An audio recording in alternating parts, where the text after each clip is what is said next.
Elle est belle, n'est-ce pas? Pas comme cette petite chose insignifiante à laquelle j'ai été forcé de me lier. Les mots provenaient de la porte entr'ouverte du salon Est. Ils se sont plantés dans la poitrine de Maëlys, comme une lame qu'on tourne lentement. Elle était venue apporter à son partenaire son vin du soir. La coupe était chaude entre ses deux mains, et maintenant, la coupe tremblait. Le vin a glissé sur le bord en argent. Il a taché le poignet pâle de sa manche, comme du sang. Elle n'a pas crié. Quelque part derrière ses côtes, le lien d'âme s'est tendu. C'était ce cordon invisible qui la liait à Cailan Thorne. Le roi Alpha du Dominion d'Ashfield. Il les unissait depuis la nuit de leur mariage. Le lien est devenu tendu, puis il est devenu froid. Comme un lac devient froid à l'instant où le soleil disparaît derrière les montagnes. Elle a collé son dos au mur du couloir et a écouté. Car une femme qui vient d'entendre son propre cœur, qualifié d'insignifiant et de forcé, a déjà perdu le droit de s'en aller dans l'ignorance. Les anciens vont grogner, répondit une autre voix. Une voix de femme, mielleuse et nonchalante. Mais ils grognent toujours. Laisse passer une saison, mon amour, et personne ne se souviendra de son nom. Et Cailan, son Cailan, a ri. Il a eu ce rire grave et chaleureux, qu'elle croyait être le sien, celui qu'il déposait sur le sommet de sa tête dans le noir. Et il a dit, personne ne se souvient du nombre, une fois la lampe allumée. Maëlys a baissé les yeux sur le vin qui imprégnait sa manche, et elle a compris, avec une clarté si soudaine qu'on aurait dit de l'eau froide versée sur son crâne. Elle avait toujours été l'ombre, et la lampe avait un nom, et ce nom n'était pas le sien. Elle a posé la coupe sur le rebord de la fenêtre, sans un bruit. Elle n'a pas pleuré. Elle apprendrait plus tard que le chagrin, le vrai chagrin, est silencieux. Il ne s'annonce pas. Il s'installe simplement dans la maison du corps, et il commence, pièce par pièce, à éteindre les lumières. Et dans ce silence sombre, elle a fait le seul vœu qui comptait. Pas la vengeance. Pas encore. C'est Kelsiar, quelque chose de plus froid et de plus utile. Je ne passerai pas 1 heure de plus à mendier l'attention d'un homme qui a déjà décidé que j'étais un meuble. Quand je serai parti, pensa-t-elle, tu apprendras enfin ce qu'une ombre soutenait. Elle est retournée à ses appartements, d'une démarche mesurée, sans hâte. La démarche d'une femme qui a pris une décision énorme et qui n'a l'intention de rien laisser paraître. Les couloirs du donjon d'Ironhold étaient taillés dans du basalte noir, veiné d'argent. Les torches vacillaient dans leurs appliques en fer. Les grands loups de la garde royale inclinaient la tête sur son passage. Car elle était encore pour quelques heures leur reine. Elle les laissa s'incliner. Elle mémorisa la danse de la lumière du feu sur les murs, l'odeur de la résine de pin et de la pierre froide, le fracas lointain de la forge où les forgerons travaillaient toute la nuit. Elle savait qu'elle ne reverrait jamais rien de tout cela. Et elle voulait se souvenir précisément de ce qu'elle quittait, pour qu'aucune fausse nostalgie ne puisse jamais la faire revenir. Dans ses appartements, elle n'alluma aucune lampe. Elle se déplaçait au clair de lune. Et le clair de lune, pour les siens, valait bien la lumière du jour. Elle se dirigea vers la grande armoire sculptée que Cailan avait commandée pour elle. C'était pour le premier anniversaire de leur union.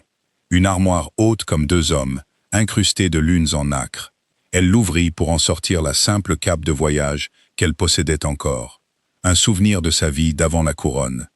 C'est là qu'elle les vit, accrochées parmi ses propres robes, poussées nonchalamment sur le côté, comme si elles avaient le droit d'être là.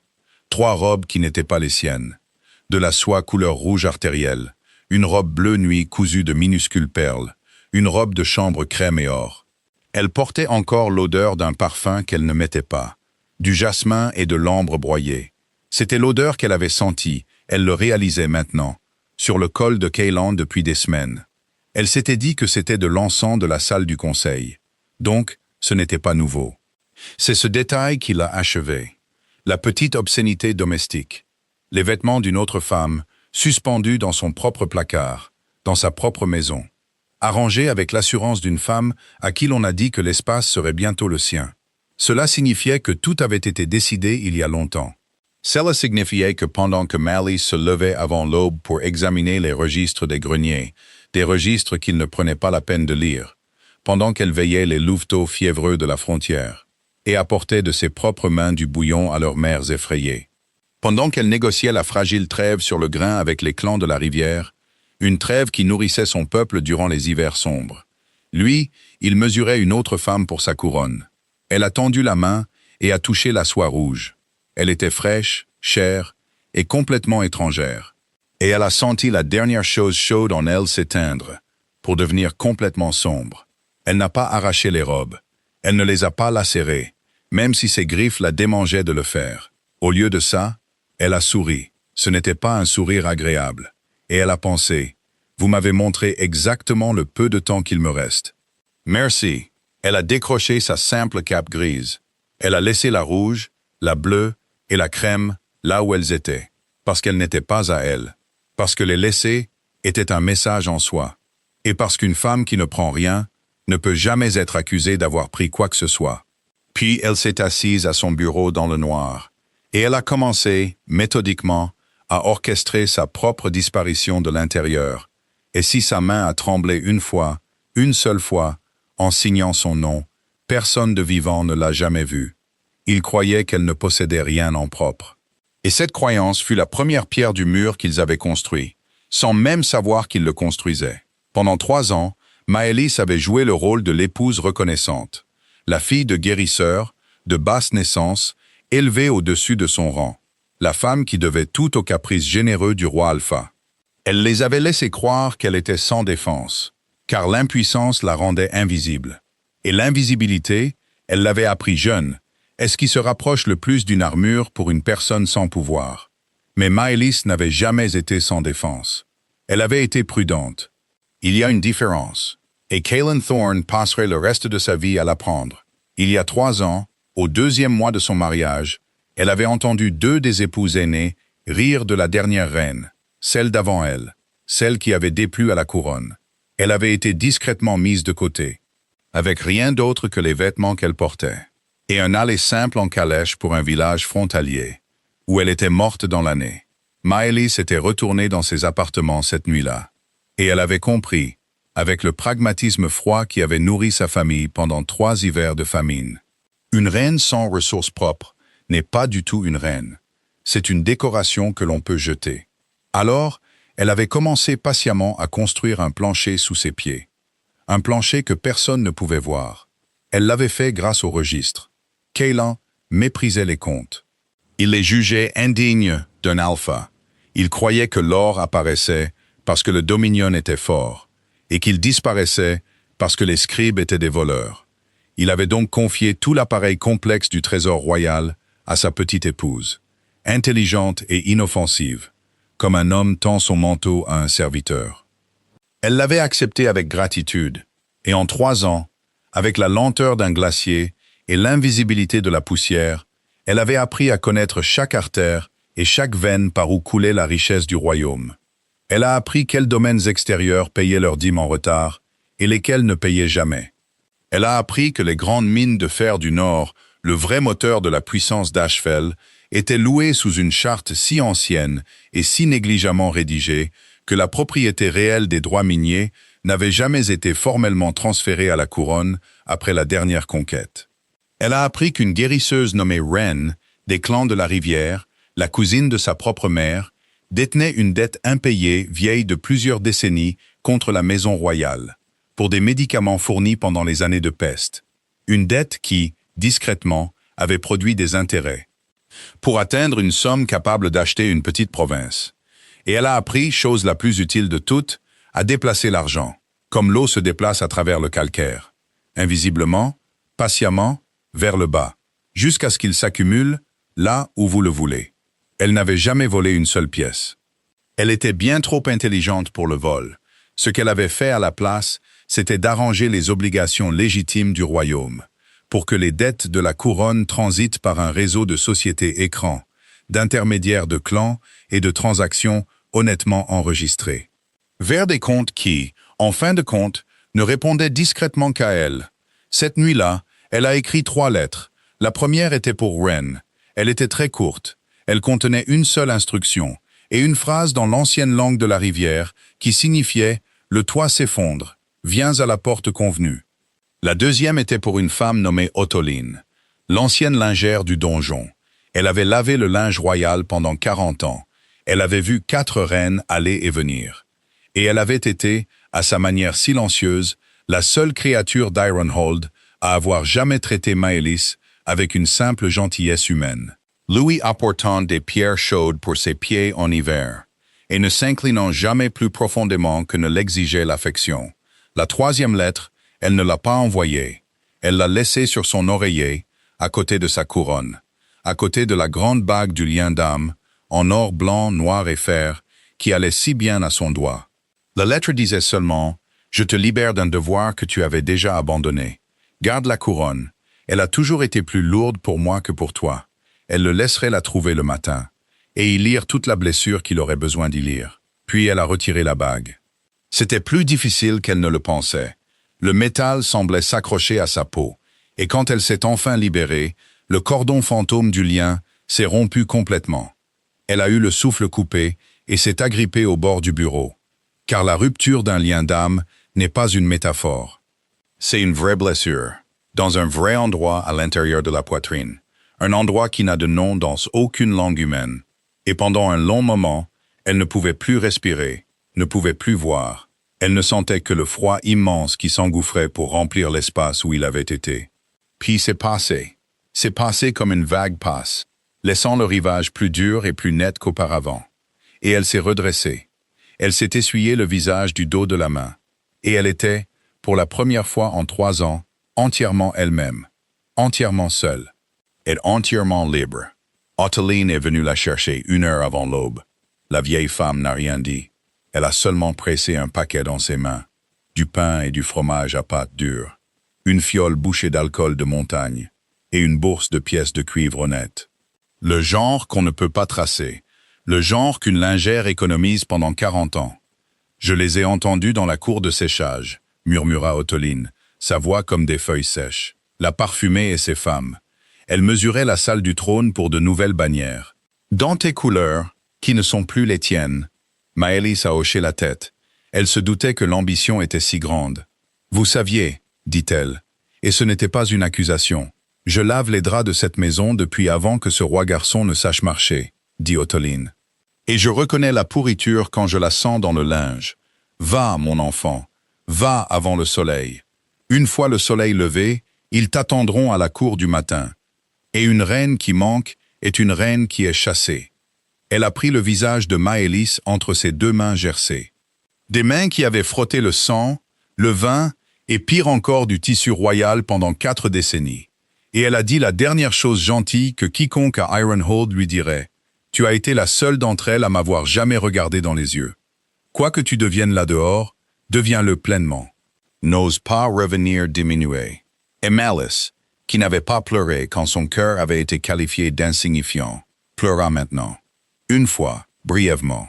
Puis elle a relevé sa simple capuche grise. Elle s'est glissée par l'escalier des serviteurs. Elle est sortie par la porte de la buanderie.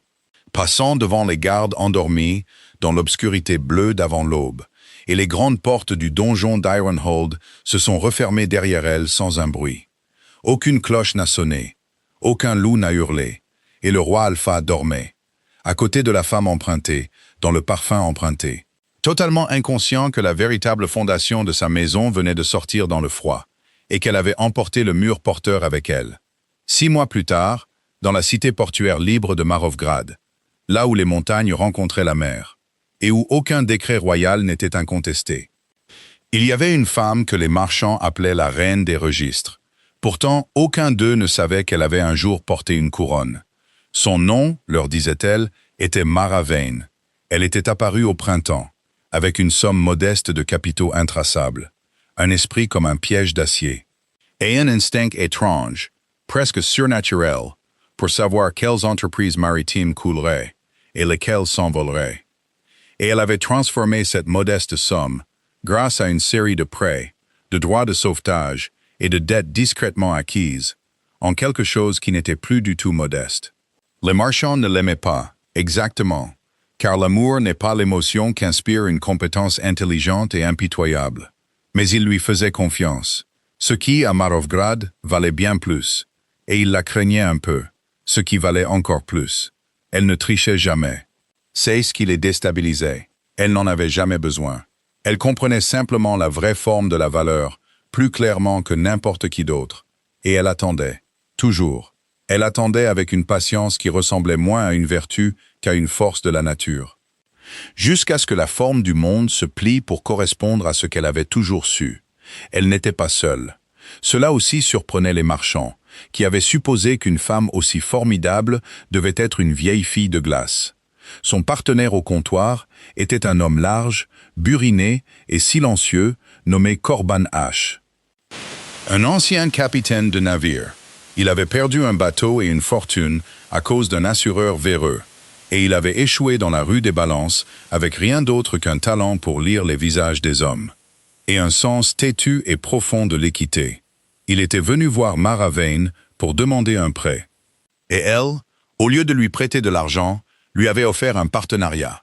Car pendant les 10 minutes où il était assis en face de son bureau, elle l'avait vu refuser 3 occasions faciles de déformer la vérité en sa faveur.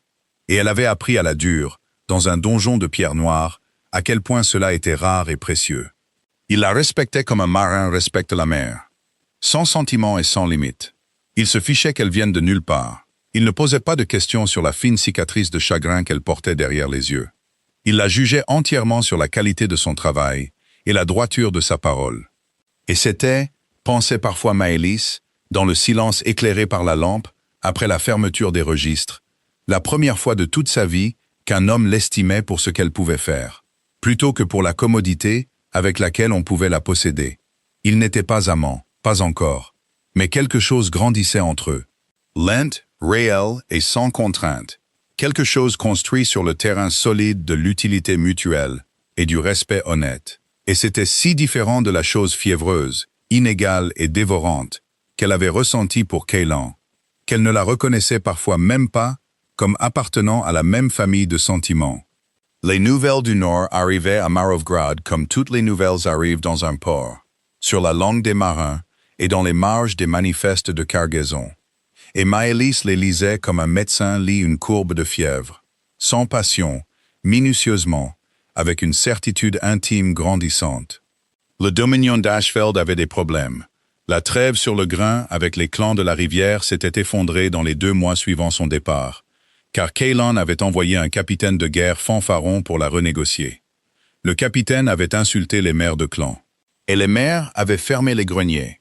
Maintenant, le prix du pain du Nord avait triplé, et les villages frontaliers étaient affamés et agités. Le trésor, privé de la femme invisible qui en avait compris chaque artère, avait commencé à faire une hémorragie. Des dettes que Maëlys avait maintenues en suspension, avec prudence et humanité, étaient maintenant réclamées par leurs nouveaux détenteurs. Des détenteurs qui répondaient à une porte verte à Marovgrad. Et la couronne ne comprenait pas pourquoi des obligations dont elle ignorait l'existence devenaient soudainement exigibles, tout en même temps. Et les mines de fer du Nord, le véritable moteur de tout, étaient empêtrées dans un litige soudain et inexplicable concernant leur charte, car une compagnie maritime de Marovgrad avait discrètement acheté les anciens droits miniers jamais transférés. Elle les avait achetés aux derniers descendants vivants de la famille, qui les détenaient avant la conquête. Et cette compagnie demandait maintenant très poliment et très légalement au roi Alpha, en vertu de quelle autorité il extrayait et vendait du fer qui ne lui appartenait pas. Maëlys lisait chacun de ces rapports à leur arrivée. Elle ne souriait pas, elle ne jubilait pas, et elle ne ressentait aucun du triomphe brûlant qu'elle avait un jour imaginé. Elle ne ressentait que la satisfaction froide et mesurée d'une femme. Une femme qui regarde une structure s'affaisser sur les fondations qu'elle avait passé 3 ans à creuser secrètement en dessous. Elle n'avait pas fait tomber la maison, elle avait simplement cessé de la soutenir, et elle avait révélé à quiconque avait des yeux pour voir qu'elle avait été la seule chose qui la soutenait depuis le début. Corban la trouva un soir près de la haute fenêtre. Elle regardait une tempête se former sur l'eau noire. « Le roi du Nord, dit-il, car il avait appris à lire ses silences aussi bien que ses registres. Celui dont les dettes ne cessent d'atterrir sur notre bureau. Vous le connaissez. Ce n'était pas une question. Maëlys ne se détourna pas de la vitre. Oui, dit-elle. Autrefois. Corban resta silencieux un moment. Puis il dit, à sa manière directe, quoi qu'il ait fait, c'était un marché de dupes. Un homme qui échange une encre contre une figure de proue mérite le récif. Elle a failli rire. C'était ce qui se rapprochait le plus d'un compliment qu'il savait faire. Et cela valait plus que toutes les flatteries précieuses que Kaylan avait jamais glissées dans ses cheveux. Une délégation arrive, dit-elle, d'Ashfell, pour chercher un prêt, un très gros prêt, garanti par la production future des mines qu'ils ne possèdent plus clairement. Ils seront là d'ici un mois, chapeau bas, pour supplier la plus riche financière de la côte de sauver leur royaume en ruine. Et la plus riche financière de la côte, dit Corban lentement, c'est vous. C'est nous, corrigea-t-elle. Et cette fois, elle se retourna. Et il y avait quelque chose sur son visage qui figea le grand homme. Quelque chose d'ancien, de patient et d'absolument sans pitié, plié avec soin, à l'intérieur d'un calme parfait et serein. Ils ne savent pas que c'est moi. Ils pensent que Mara Vane est une étrangère qui se trouve détenir leur destin entre ses mains. Elle regarda de nouveau la tempête qui se levait. « Laissons-les le penser, dit-elle, jusqu'au moment où cela cessera d'être utile. La vengeance facile est une torche, Corban. Elle brûle vivement, puis ce n'est que de la cendre. Je ne construis pas une torche, je construis un hiver. » La délégation d'Ashfell arriva à Marovgrad par un après-midi gris, et Maëlys connaissait l'heure exacte de leur venue, car elle possédait, à travers un réseau d'intermédiaires, les registres du capitaine du port, et elle avait observé le nom du navire du Nord s'approcher de la côte pendant des jours, comme on observe une marée lente. Elle n'est pas descendue pour les accueillir, elle les a laissés attendre, elle les a laissés prendre des chambres dans la deuxième meilleure auberge de la rue des Balances, car la meilleure auberge était discrètement la sienne, et elle ne voulait pas qu'ils soient à leur aise. Et elle a laissé passer 3 jours. Pendant que la délégation envoyait des demandes de plus en plus anxieuses pour une audience avec la reine des registres, et chaque demande recevait une réponse de Corban, avec une courtoisie grave et sans hâte, et sans date fixe. C'était aussi une leçon qu'elle avait apprise dans un donjon de pierre noire. Que le pouvoir est en grande partie une question de qui est obligé d'attendre qui. Autrefois, quand Kaylan la voulait, elle venait tout de suite, toujours tout de suite, reconnaissante d'être convoquée. Elle avait appris depuis que la personne qui vient tout de suite est la personne qui a déjà capitulé. Alors elle laissa les hommes du roi Alpha transpirer dans une auberge médiocre, tandis que les pluies d'automne tombaient sur les toits d'ardoise de Marovgrad. Elle s'occupait de ses autres affaires, et elle attendait de savoir qui, exactement, ils avaient envoyé. C'est Corban qui lui apporta la liste des passagers, et c'est Corban qui observa très attentivement son visage pendant qu'elle la lisait, car il avait fini par comprendre que les plus petits changements dans son expression signalaient les plus grands changements dans le monde. La délégation était dirigée, disait la liste, par la dame Vesperine de la 9e maison, titrée consort élue du dominion d'Ashfell. Maëlys lut le nom et sentit, de loin, la dernière braise froide de l'ancienne blessure s'embraser puis mourir. Ainsi, la femme parfumée avait enfin un nom et un titre. Consort élue, même pas reine. Pas encore. 3 ans qu'elle avait commencé à suspendre sa soie rouge dans le placard d'une autre femme, et Kaylan ne l'avait toujours pas faite sa reine en vérité. Cela en disait long à Maëlys. Cela lui disait que les anciens s'étaient montrés plus coriaces que Kaylan ne l'avait prévu. Cela lui disait que le Dominion n'était pas si mal en point que ses anciennes maisons approuveraient l'élévation d'une femme décorative, une femme qui avait aidé à mener le trésor à la ruine. Et cela lui disait que Vesperine, la belle, la chassée, l'expéditrice de jasmin et d'ambre, avait peur. Car une consort élue qui n'a pas été couronnée en 3 ans, et dont le royaume est maintenant visiblement en déclin, est une femme dont tout l'avenir repose sur la capacité de son alpha à sauver le dominion du gouffre. Et Vesperine était venue ici personnellement, traversant les montagnes jusqu'à la mer. Pour obtenir le prêt qui déciderait de tout, elle était venue supplier. Elle ne savait pas qui. Elle voudra vous charmer, dit Corban. Son genre le fait toujours. Elle pense qu'un sourire est une monnaie. Ça l'était, dit Maëlys, autrefois, pour l'homme qu'elle a volé. Elle posa la liste. Amenez-les demain, à midi, dans le comptoir supérieur.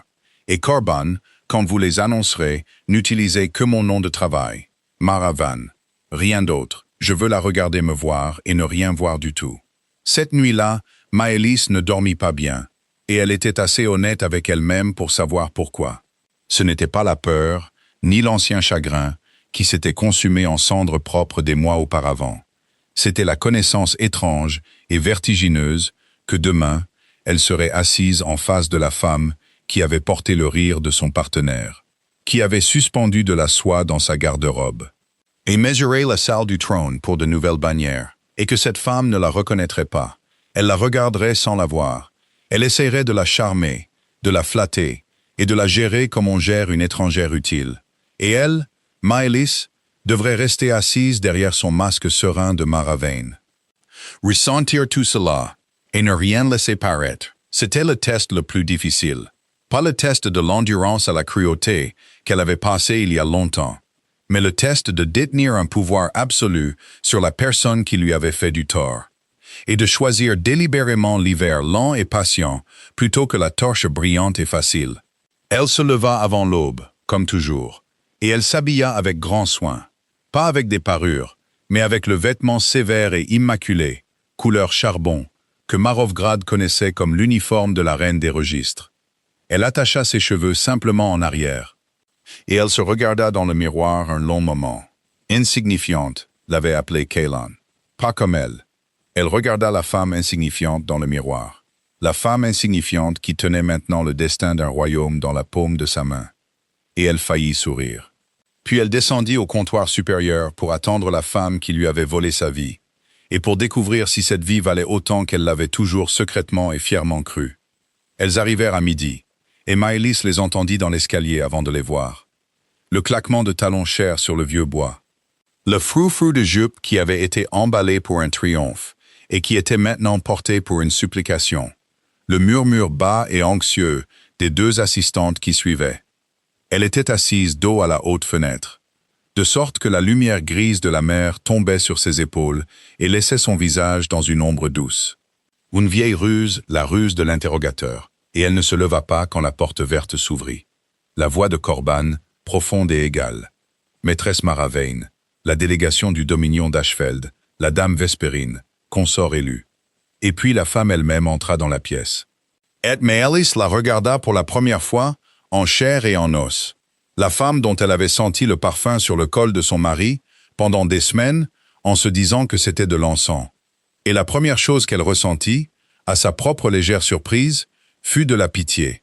Vespérine était belle, oui. De la manière évidente et laborieuse d'une femme à qui on a toujours dit que la beauté était son seul atout, et qui n'a donc jamais pris la peine d'en acquérir un autre. Elle portait le rouge artériel ou son cousin. Une soie bien trop fine et bien trop chaude pour un port de travail en automne, et des bijoux à son cou qui avaient presque certainement été vendus, et qui étaient portés une dernière fois pour faire de l'effet. Et son joli visage était arrangé en une expression de chaleur gracieuse et condescendante. L'expression d'une grande dame daignant charmer une marchande utile. Elle ne regarda pas Maëlys et ne vit pas une reine. Elle ne regarda pas Maëlys et ne vit rien du tout, sauf un obstacle à flatter. « Maîtresse Vane, dit-elle, et sa voix était exactement aussi mielleuse qu'elle l'avait été à travers une porte entr'ouverte il y a 3 ans. Quelle bonté de votre part de nous recevoir enfin. J'avoue que nous commencions à craindre que la célèbre reine des registres n'existe pas, qu'elle n'était qu'une histoire que les marchands se racontaient pour se faire peur. » Elle rit, un rire léger et exercé, et s'installe dans le fauteuil en face de la table sans y être invitée, arrangeant ses jupes rouges. « Mais vous voilà, et si simplement vêtue. J'avais imaginé quelqu'un de plus. » Elle laissa la phrase en suspens. Une petite cruauté délibérée, du genre qu'elle dispensait clairement par réflexe. « Grandiose » proposa Maëlys, de la voix basse et égale qu'elle avait construite en 6 mois. Une voix sans or, sans donjon, sans histoire. « La grandeur coûte cher, madame. Je préfère dépenser mon argent pour des choses qui me rapportent. » Le sourire de Vespérine vacilla, très légèrement, car elle était venue en s'attendant à être la personne la plus intelligente de la pièce, et elle venait d'être très légèrement corrigée. « Bien sûr, dit-elle en se reprenant. Quel pragmatisme! C'est précisément pour cela que nous sommes venus à vous, et non au gros banquier de la guilde. On nous a dit que vous compreniez la valeur là où d'autres ne voient que du risque. » Et puis elle commença son discours, et Maëlys resta assise, parfaitement immobile, et écouta. Et c'était une chose extraordinaire à voir, car Vespérine ne connaissait pas les contes. On lui avait clairement donné un script, un des assistants anxieux, peut-être, ou un scribe à Ironhold, mais elle ne le comprenait pas. Et chaque fois que Maëlys posait une question calme et précise sur les rendements prévus des mines, sur les termes des contrats de grains, sur la garantie, les réponses de la belle femme devenaient plus vagues, plus aériennes et plus dépendantes du charme, jusqu'à ce que le fossé entre elles deux soit aussi large et froid que la mer derrière la fenêtre. Elle était décorative, elle était creuse.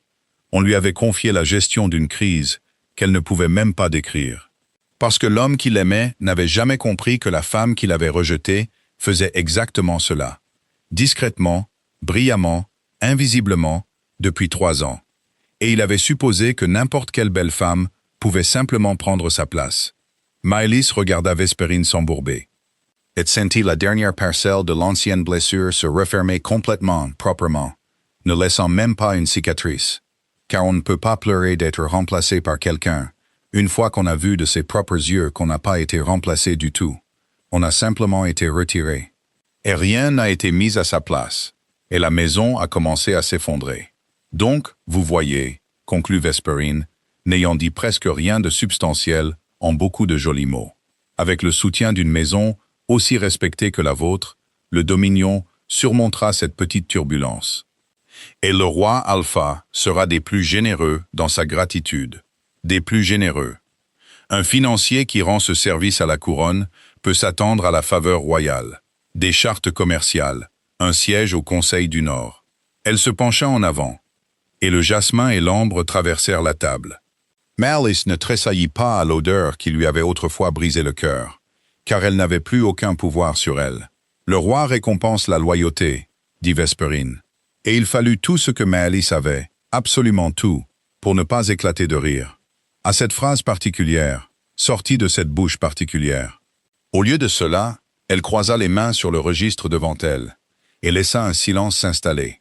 Un silence long, délibéré, coûteux. Et elle regarda la confiance s'écouler lentement du visage de la belle femme, comme le vin s'était autrefois écoulé sur le bord d'une coupe tremblante. « Dites-moi, madame, dit enfin Maëlys, très doucement. Le roi sait-il exactement à quel point les dettes sont profondes? Ou ses conseillers l'ont-ils protégé des vrais chiffres, comme le font les conseillers ?» Vespérine hésita. Et dans cette hésitation, Maëlys vit toute l'architecture pourrie d'Ironhold mise à nu. Et elle vit aussi la silhouette de quelque chose de plus grand et de plus froid se tenant derrière la belle femme effrayée. Et elle comprit que l'histoire n'était pas encore terminée, qu'il y avait une main derrière cette main. Et elle se pencha en arrière dans la lumière grise, et se prépara enfin à retourner la situation. « Le roi, dit Vespérine avec précaution, et pour la première fois, le miel dans sa voix s'était éclairci pour révéler la peur en dessous. Fais confiance à son conseil. Comme il se doit. Les dettes sont gérées. Elles sont réclamées, corrigea doucement Maëlys, par moi. Bien que vous ne le saviez pas jusqu'à cet instant, et je peux voir sur votre visage que vous commencez seulement maintenant à comprendre ce que cela signifie. Elle se leva alors, sans hâte, et se dirigea vers le buffet où se trouvait une carafe. Et elle versa un seul verre de vin pâle, et elle n'en offrit pas à son invité. Et l'omission était si marquée qu'un des assistants bougea mal à l'aise près de la porte. « Laissez-moi vous dire ce que je sais, madame, et vous me direz si le roi le sait aussi. Les mines de fer qui sont censées garantir ce prêt que vous êtes venu mendier font l'objet d'un litige de charte que la couronne perdra. Car les droits miniers n'ont jamais été légalement transférés après la conquête, et ils sont maintenant détenus par une société de Marovgrad. La trêve sur le grain qui nourrissait vos villages frontaliers s'est effondrée dès qu'une certaine femme a cessé de la négocier. Et elle ne peut être réparée par le capitaine de guerre qui l'a rompue. Le trésor n'est pas seulement bas, il est structurellement insolvable. Car la personne qui comprenait comment ces dettes étaient suspendues est partie. Et chacune de ces dettes suspendues est arrivée à échéance en même temps. Entre les mains de détenteurs qui, curieusement, répondent tous à la même porte verte dans cette rue. Elle se retourna. Et la lumière de la mer était derrière elle, et son visage était toujours dans l'ombre. Mais sa voix avait changé maintenant. Elle avait laissé un peu du nord y revenir, et les yeux de Vespérine s'étaient écarquillés. « Vous n'êtes pas venu me voir pour un prêt, madame. Vous êtes venu me voir pour un sauvetage. Et vous ne saviez pas, jusqu'à ce que je vous le dise à l'instant, que la personne que vous êtes venu supplier est la femme qui possède les dettes mêmes qui vous noient. Le silence dans le comptoir supérieur était total. Quelque part en bas, une charrette cahotait sur les pavés de la rue des Balances. Une mouette cria au-dessus du port. La belle bouche de Vesperine s'était légèrement entr'ouverte, et sa main s'était levée sans qu'elle le sache vers les bijoux vendus à son cou, et elle fixait la femme simple près de la fenêtre. Avec la confusion naissante et maladive de quelqu'un qui sent le sol d'une pièce familière basculer sous ses pieds. « Qui ?» commença-t-elle, et dut s'arrêter et recommencer. « Qui êtes-vous » Maëlys posa son vin. Elle leva lentement la main, défit ses cheveux simples et sévères, et les laissa tomber. Comme ils étaient tombés une nuit, il y a 3 ans, quand un homme avait ri et l'avait traité d'ombre, et elle sortit de l'ombre de la fenêtre pour entrer dans la pleine lumière grise, pour que la consort élue du dominion d'Ashfeld puisse enfin voir son visage, entier et sans cachette. « Vous avez suspendu vos robes dans mon placard, » dit Maëlys, d'une voix aussi égale, froide et claire que la fonte d'un glacier, avant même que j'aie quitté la pièce. De la soie rouge, du bleu nuit, une robe de chambre crème et or qui sentait le jasmin et l'ambre. Je m'en souviens très bien, madame.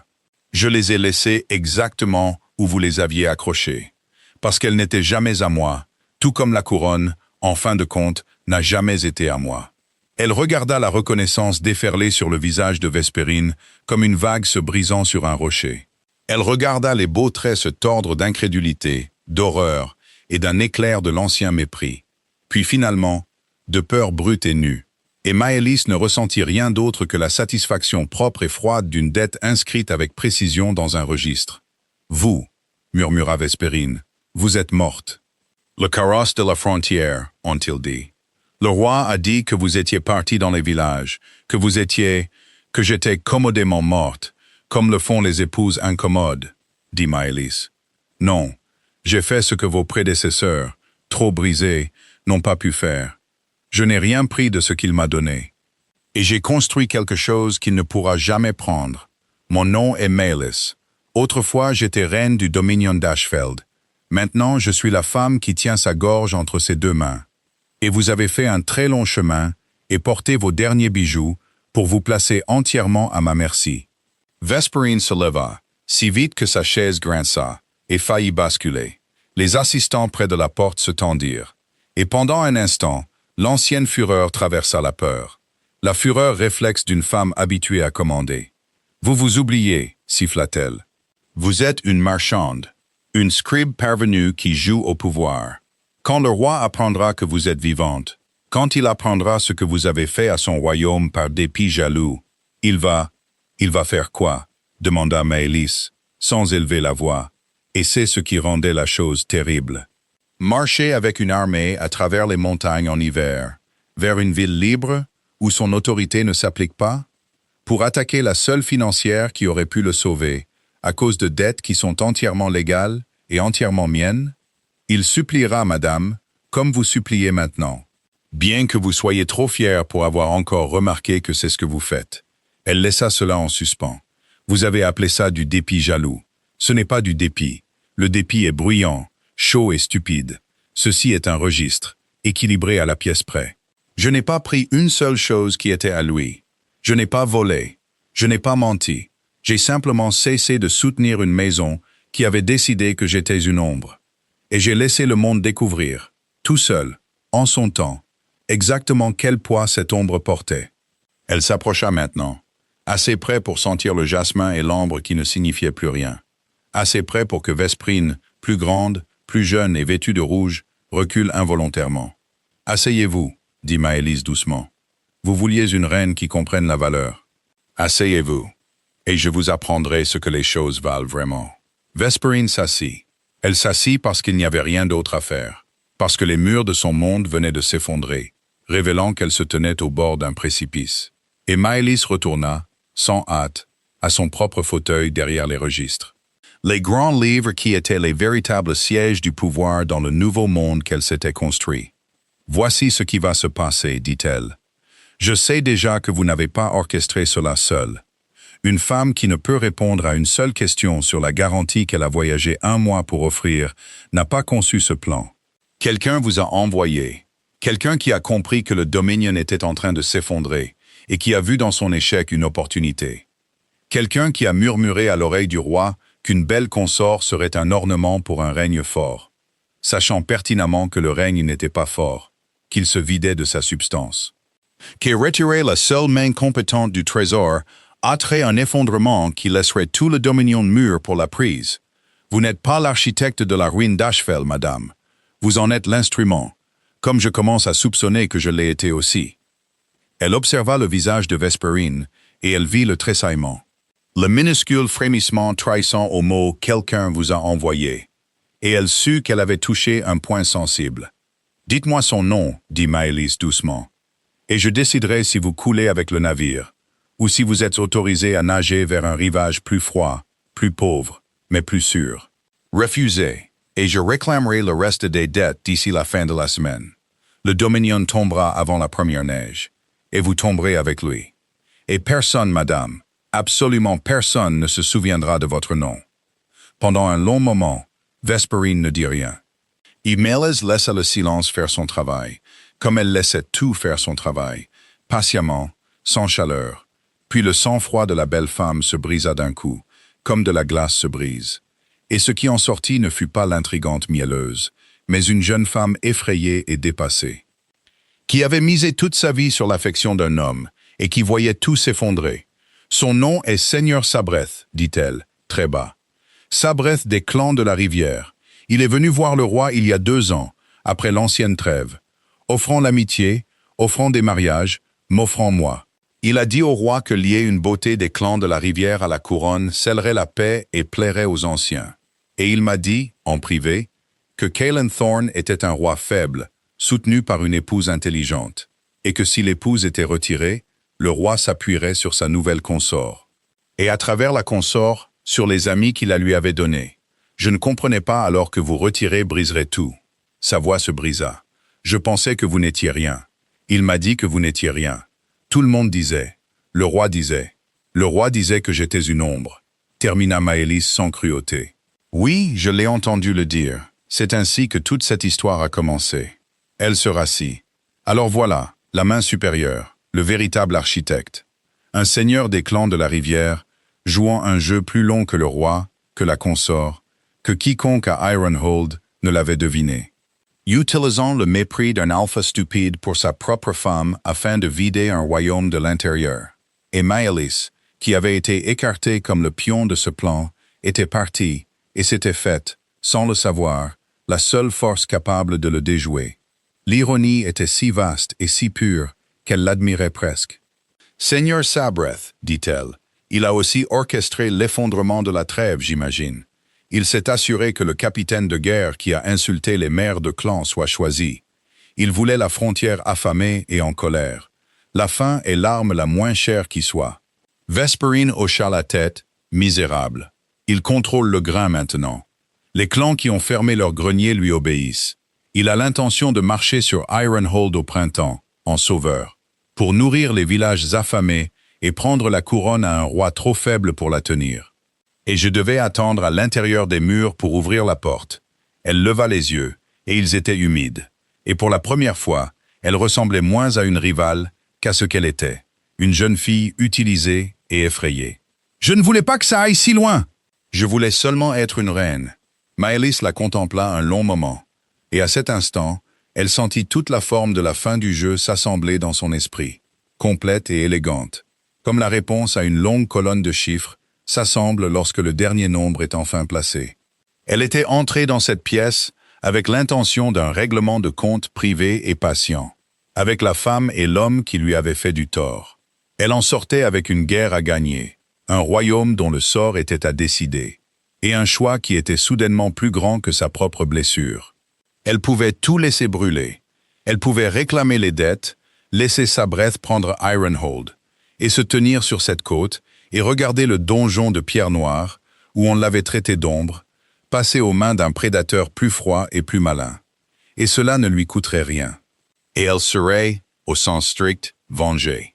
Ou elle pouvait faire la chose la plus difficile, la chose qui séparait une torche d'un hiver, et utiliser tout ce qu'elle avait construit, non seulement pour punir les gens qui l'avaient rejeté, mais pour sauver le royaume même qui lui avait manqué. Selon ses propres termes, en son propre nom, pour que pas une seule âme vivante dans le dominion d'Ashfeld ne puisse plus jamais prétendre qu'elle n'avait été rien. Elle regarda Vesperine et prit sa décision. Et elle ne fut pas prise par pitié, même si elle y ressemblerait. Et elle ne fut pas prise par amour, car celui-ci était mort depuis longtemps. Mais elle fut prise avec la certitude froide et nette d'une femme qui a enfin compris exactement ce qu'elle vaut, et qui a l'intention de le faire comprendre au monde entier. « Vous n'ouvrirez pas la porte à Sabreth, dit-elle. Vous l'ouvrirez pour moi. » Le plan que Maelis exposa sur ses registres cet après-midi-là était si audacieux dans sa patience et si total dans sa portée, que même Corban, qui l'avait vu transformer une mise modeste en un empire en 6 mois, resta silencieux en l'écoutant. Elle n'avait pas l'intention de faire marcher une armée. Elle n'avait pas d'armée, et les armées étaient chères et maladroites. Et à son avis, l'outil des gens qui n'avaient plus de meilleures idées. Elle avait l'intention, au contraire, de faire ce qu'elle avait toujours fait, c'est-à-dire contrôler le véritable flux de valeur sous la surface bruyante et visible du pouvoir, et de laisser les hommes avec des épées découvrir, trop tard, que le sol s'était dérobé sous leurs pieds. Elle accorderait son prêt au dominion, dit-elle à Vesperine. Mais pas au roi, ni par l'intermédiaire du conseil, et pas aux conditions que la délégation était venue mendier. Elle l'accorderait directement au grenier des clans de la rivière, achetant tout le surplus de grains du Nord à un prix juste et généreux, en monnaie honnête, par l'intermédiaire de Ren, la cousine de sa mère, la guérisseuse qui détenait l'ancienne dette de la peste, et qui commandait plus de loyauté silencieuse parmi les mères de clan que 100 seigneurs Sabreth avec 100 plans. D'un seul coup, elle retirerait l'arme la moins chère de Sabreth de ses mains. Car un seigneur ne peut pas affamer une frontière pour qu'elle l'accueille en sauveur si le pain de la frontière est déjà acheté et payé par quelqu'un d'autre. Les villageois affamés seraient nourris avant la première neige, et ils apprendraient le nom de la femme qui les nourrissait. Et ce ne serait pas Sabreth, et ce ne serait pas le roi, et ce ne serait pas la belle consort. Ce serait Maelis. Il saura que c'était vous, dit Vesperine. Sabreth, dès que le grain bougera, il saura que quelqu'un a surenchéri. Il remontera la piste et il viendra. J'y compte bien, dit Maelis. Qu'il vienne. Qu'il vienne à Marovgrad, dans une ville libre où ses guerriers sont étrangers et malvenus, et où son or vaut exactement ce que le mien dit qu'il vaut, et qu'il s'assoie à cette table où vous êtes assise maintenant, et qu'il découvre que la femme qu'il a retirée de l'échiquier il y a 3 ans est devenue l'échiquier. Sabreth comprend le pouvoir comme une chose que l'on saisit. Je le comprends comme une chose que l'on possède. Quand il arrivera, il découvrira que je détiens ses dettes, les dettes de ses rivaux, les mines, le grain et la loyauté des mères de clan même qu'il pensait être siennes. Il n'aura rien à saisir, car tout ce qu'il voulait sera déjà à moi, honnêtement et légalement sur le papier. Elle se tourna vers Corban. Envoyez un message à Ren ce soir, et envoyez une deuxième lettre par une route plus lente et plus visible au Conseil des Anciens à Ironhold. Pas au roi, aux anciens. Informez-les, en langage simple et formel, que la maison Van, unique créancière de la couronne, exige des comptes, et que la maison Van effacera l'intégralité de la dette du Dominion, qu'elle restaurera la trêve sur le grain, et qu'elle garantira le Nord contre les ambitions du seigneur Sabreth des clans de la rivière.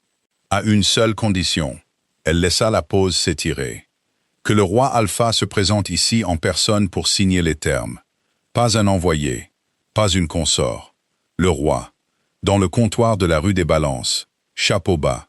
C'est Corban qui comprit le premier ce qu'elle demandait vraiment. Et quelque chose comme de l'admiration passa sur son visage buriné. « Vous voulez qu'il vienne à vous, dit-il lentement. L'homme qui vous a traité d'ombre. Vous voulez qu'il traverse les montagnes en hiver, qu'il passe cette porte verte, et qu'il supplie la maison Van de sauver son royaume, sans savoir à qui appartient cette maison. Je veux qu'il fasse le voyage que j'ai fait, dit Maelis. Dans le froid, sans aucune certitude, vers une porte qu'il ne comprend pas.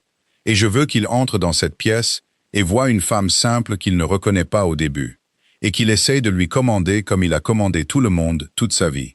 Et je veux qu'il échoue, et qu'il continue d'échouer, et qu'il comprenne lentement, très lentement, mot par mot, qui est assise en face de la table, et exactement ce qu'il a jeté, et à quel point sa vie est maintenant entre les mains de l'ombre qu'il a allumé une lampe pour effacer. Elle resta silencieuse un moment. Et ensuite, je veux sauver son royaume quand même. Pas pour lui, pour les villageois, les louveteaux de la frontière, les mères de clan et la vieille Otoline dans la cour de séchage. Et pour chaque âme du Dominion qui vaut 10 fois mieux que lui, je sauverai tout, selon mes termes, en mon nom. Je le laisserai vivre le reste de son règne, en sachant que la femme qu'il a rejetée est la raison pour laquelle il a un trône où s'asseoir, et qu'il y est assis entièrement par sa permission. Vesperine la fixait maintenant, avec une expression que Maëlys n'avait jamais vue auparavant. Une expression qui était presque de la vénération, le regard d'une femme décorative qui a passé toute sa vie autour du pouvoir, et qui vient, pour la première fois, de voir le vrai pouvoir. « Et moi ?» demanda-t-elle, d'une toute petite voix. « Qu'est-ce qui m'arrive ?» Maëlys la regarda longuement, d'un regard impassible. « Cela, dit-elle, dépend entièrement de votre capacité à apprendre, d'ici le jour de son arrivée, à devenir quelque chose de plus qu'un ornement. Je n'ai pas besoin de votre beauté, madame, mais une femme qui a été proche de Sabreth, qui connaît son esprit, ses plans et ses hommes. Qui peut témoigner devant les anciens de la manière dont cette ruine a été orchestrée? Cette femme-là, je peux l'utiliser. Restez, travaillez. Rendez-vous digne d'être gardé. C'est le même test que j'ai passé il y a 3 ans, dans une maison plus froide que celle-ci. J'y ai survécu. Voyons si vous le pouvez. Les lettres partirent, et puis commença la longue et patiente attente qui était le véritable art de Maëlys. Et l'hiver tomba sur Marovgrad et le nord. Et le monde suivit les canaux qu'elle avait creusés pour lui. Les greniers de Rennes s'ouvrirent. La monnaie honnête afflua vers le nord, et les villages frontaliers affamés furent nourris. Et sur les routes gelées du Dominion, les gens prononçaient un nouveau nom sur leur pain retrouvé. Le nom de la mystérieuse maison du Sud qui les avait sauvés quand leur propre roi ne le pouvait pas. Et ils ne savaient pas encore que la maison avait une femme à sa tête, et que cette femme avait été autrefois leur reine. Le plan minutieux du seigneur Sabreth commença à se défaire entre ses mains comme du papier mouillé. Il trouva ses greniers achetés soudainement vides, ses mères de clan soudainement froides envers lui. Son arme bon marché de la faim lui fut arrachée des mains par une main invisible qui payait mieux et demandait moins. Il ragea et il menaça, et il envoya des hommes au sud, à Marovgrad, pour savoir qui avait fait cela. Et les hommes revinrent avec la nouvelle d'une financière appelée la Reine des Registres. Une femme d'origine inconnue qui était apparue au printemps, et qui tenait maintenant toute la vie économique de la côte dans son poing. Et Sabreth, qui était malin, bien plus malin que Caëlan, comprit tout de suite qu'il ne jouait plus contre un roi faible, mais contre quelque chose qu'il ne comprenait pas. Et pour la première fois dans ces longs et patients complots, il eut peur. Et à Ironhold, dans la grande salle du conseil en basalte noir, où Maëlys avait autrefois apporté du vin à son mari, la lettre de la maison Van fut lue à voix haute aux anciens assemblés. Et il y eut un tumulte et de l'incrédulité. Et il y eut, sous tout cela, une prise de conscience lente et terrible. Tandis que les anciens totalisaient les dettes et comprenaient à quel point la couronne était possédée. Et tous les yeux dans cette salle se tournèrent enfin vers le roi Alpha sur son trône, et attendirent de voir ce qu'il ferait. Caëlan Thorne vint à Marovgrad au cœur de l'hiver, et il vint à la fin exactement comme Maëlys l'avait exigé, en personne, avec une petite garde, ayant traversé les montagnes gelées et descendu jusqu'à la mer d'hiver grise. Car l'alternative que lui présentaient ses propres anciens était la perte de tout. Et même un homme fier fait un voyage froid pour sauver son trône. Maëlys connaissait l'heure de son arrivée, comme elle avait connu celle de la délégation, car elle possédait les registres du port. Et elle regarda le navire du Nord remonter la côte à travers la brume d'hiver pendant 2 jours. Et elle sentit, à son approche, non pas la tempête à laquelle elle s'était préparée, mais un calme étrange et immense. Le calme d'un registre sur le point d'être clos. Elle le laissa attendre, bien sûr. Pas 3 jours cette fois, mais un seul jour délibéré. Assez longtemps pour que le roi Alpha du Dominion d'Ashfeld s'assoie dans une auberge médiocre de la rue des Balances, et goûte, peut-être pour la première fois de sa vie dorée, ce que c'était que d'être obligé d'attendre le bon plaisir d'un autre. Et quand enfin elle envoya Corban le convoquer, elle se prépara à la rencontre exactement comme elle s'était préparée pour Vesperine. en vêtements sévères, couleur charbon, ses cheveux simplement attachés. Le dos à la haute fenêtre et à la lumière grise de la mer. Les grands registres ouverts sur la table devant elle. Comme les plateaux d'une justice froide et patiente, il monta l'escalier, et elle entendit ses pas, et elle les reconnut dans son corps, avant que son esprit ne puisse suivre, le poids et le rythme particulier de l'homme qu'elle avait aimé, haï et enterré. Et à sa fierté silencieuse, elle sentit son cœur rester calme et lent. La porte verte s'ouvrit, la voix de Corban, profonde et neutre. Maîtresse Maravain, la délégation du Dominion d'Ashfeld. Caelan Thorne, pas le roi Alpha, pas sa majesté, juste le nom. Corban avait compris la mission. Et puis Caelan entra dans la pièce. Maelis regarda, enfin, le visage de l'homme qui l'avait traité d'ombre. Il avait vieilli. 6 mois d'un royaume en effondrement avaient creusé des rides sur son visage que 3 ans de mariage n'avaient jamais fait. Et il y avait maintenant du gris à ses tempes qui n'était pas là quand elle était partie. Et ses épaules, autrefois portées avec l'arrogance facile d'un homme à qui on n'avait jamais rien refusé de sa vie, avaient une nouvelle et inhabituelle courbure. La courbure d'un roi qui a appris, trop tard, le poids de sa propre couronne. Il ne la reconnut pas. Ce fut la première et la plus douce des choses. Il regarda de l'autre côté de la pièce la femme simple en vêtements charbon, avec la lumière de la mer derrière elle. Et il vit une financière, un obstacle, une puissance étrangère à gérer. Et il arrangea son visage fatigué en une chaleur étudiée, celle d'un homme qui est venu charmer ce qu'il ne peut commander. La même expression que sa consort avait portée, et Maelis comprit qu'ils avaient toujours été semblables, ces deux-là, croyant tous les deux qu'un sourire était une monnaie, et que le monde pouvait être flatté pour leur pardonner n'importe quoi. « Maîtresse Van », dit-il. Et sa voix était toujours profonde, toujours riche, portant toujours la note chaude et grave qu'il avait autrefois défaite dans le noir. Et elle la traversa maintenant sans rien toucher du tout, comme le vent traverse un arbre nu en hiver. « Je suis venu de très loin pour vous remercier. Le grain que vous avez envoyé à mes villages frontaliers a sauvé des vies cet hiver.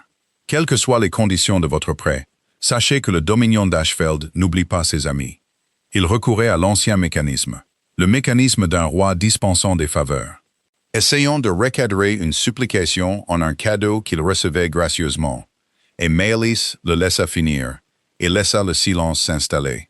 Et puis elle parla, de la voix basse et égale, sonore. « Asseyez-vous, dit-elle. » Il cligna des yeux. On ne dit pas à un roi de s'asseoir. Mais il était fatigué, et il était loin de chez lui. Et la femme tenait son royaume dans ses registres.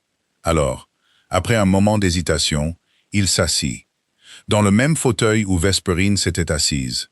Et Maelis le regarda s'y installer, et sentit le dernier fil de l'ancien chagrin se dissoudre entièrement, ne laissant derrière lui que l'eau claire et froide d'une dette sur le point d'être payée. « Je n'ai pas envoyé le grain en ami, dit-elle. Je l'ai envoyé en tant que créancière protégeant un actif. Vos villages valent plus pour moi vivants et nourris que morts et vides. Alors je les ai nourris. Ne confondez pas l'arithmétique avec l'affection, monseigneur. C'est une erreur que vous avez déjà faite, et elle vous a coûté très cher. » Quelque chose vacilla sur son visage. Un premier léger malaise. Le sentiment d'un homme qui est entré dans une pièce et a trouvé les meubles subtilement réarrangés. « Vous parlez très hardiment à un roi, dit-il. Je parle simplement à un débiteur, répondit-elle. Les deux sont facilement confondus par les hommes qui n'ont jamais rien dû à personne auparavant. Elle se leva alors et contourna la table pour entrer dans la lumière grise. Et elle le regarda lever les yeux vers elle. Et elle le regarda commencer, enfin, à voir. Cela vint lentement, comme l'aube vient, la reconnaissance montant à travers l'épuisement, l'arrogance et les 6 mois difficiles. Une vieille partie animale de lui attrapant d'abord sa silhouette, puis la tenue de ses épaules, puis les yeux. Et elle vit la couleur quitter son visage par degrés, le sang se retirant exactement comme son vin avait autrefois grimpé sur un bord tremblant, jusqu'à ce qu'il la fixe, blanc et frappé, comme un homme regardant les morts se relever. « Maelis » murmura-t-il. Elle défit ses cheveux. Elle le fit lentement, délibérément, les mêmes cheveux simples dont un homme avait ri dans le noir, et elle entra pleinement dans la lumière, pour qu'il n'y ait aucune pitié du doute. « Tu m'as appelé une ombre, dit-elle d'une voix aussi égale que l'eau calme.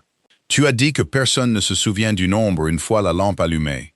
Te souviens-tu de l'avoir dit, Kaelan? Moi, oui. Je me souviens de chaque mot. J'étais dans le couloir avec ton vin dans mes mains. Sa bouche s'agita. Aucun son ne sortit. Le roi Alpha du Dominion d'Ashfeld, qui avait régné sur un royaume de pierre noire et commandé les loups du Nord, était assis sur la chaise d'une marchande dans une ville libre, et ne pouvait trouver un seul mot. Ils m'ont dit que tu étais parti, réussit-il enfin à dire, d'une voix rauque. Mordez dans les villages. J'ai cherché. Tu n'as pas cherché, dit-elle sans chaleur. Tu as allumé ta lampe et tu as oublié l'ombre, exactement comme tu l'avais promis. Et l'ombre est sortie de ta cage dorée avant le lever du soleil. Elle n'a rien pris de ce qui était à toi, et elle a construit ceci. Elle désigna les registres, la pièce, la ville d'hiver qui lui obéissait. Tout ce dont tu supplies d'être sauvé, je le possède. Tout ce dont tu as besoin pour garder ton trône, je le détiens. Tu as traversé les montagnes pour t'agenouiller devant une étrangère, et l'étrangère est l'épouse que tu as jetée.